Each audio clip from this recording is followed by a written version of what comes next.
Now, a bone stroke, we're going to put yellow in the whole thing. I'm keeping it on one side and I'm letting it go flat, as if it were a fan brush, with the yellow all the way to the top. And turning it over and doing the same thing. Now, I'm going to put blue on one side of the brush and blue on the other side of the brush and put it right back where I was loading it. And go back and forth again and turn it over again. Tip down, turn, pull, and finish. And when you do bamboo with that, bamboo is turgid, stop, flip, pull back, pull, stop, flip, pull back. Wow. Tip, tip. Wow. Side, this is a side stroke. You put it down and you move it along on its side, and it gives you that dimension. Really good out. Now watch this. You turn it around, do the other side, and now you have a graduated cylinder fade. Now I'm going to show you a vertical stroke. Vertical stroke refers to the brush's position with respect to the page. So a side stroke is like that. A vertical stroke is tip down, you fill to the ferrule, and you pull up to a point.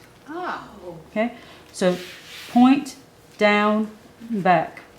So it's a pedal type stroke, and that's what you use to do bamboo leaves. So you put the point down, then the whole brush, and then you lift it up? Point, down, and pull through and up at the same time. Grass stroke is just any mark that goes and fades off. So a bone stroke is a mark that has a beginning and an end. A grass stroke is a stroke that is meant to trail off, like that. So if your stroke is meant to just go away and fade to a tip, it's a grass stroke. If it's a mark that starts and stops, it's a bone stroke. If it's on the side of the brush, it's this way, that's a side stroke. Now, there are two types of dimensional dots. There's the dot that is closed and it goes down, and with the point to the outside, you turn it like that and then pull away and lift. And that makes a dot that's darker at the outside than it is at the center. Do you see that? And then the second type of dot is this way. Point to the center, full load to the outside, and turn. Now you see how that makes an irregular shaped dot with a dark tip at the center?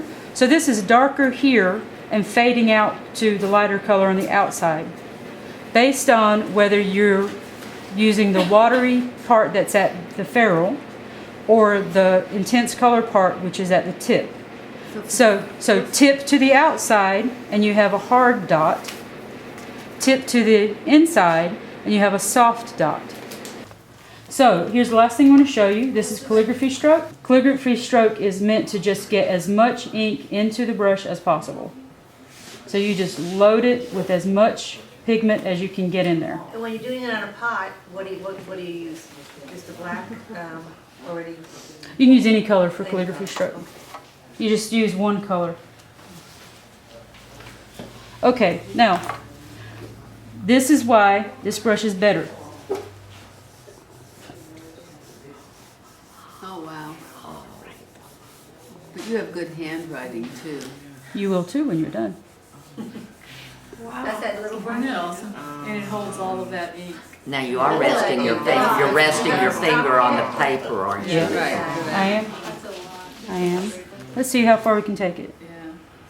That's what's so neat about the brushes. So let's start again. Would that be true with blades?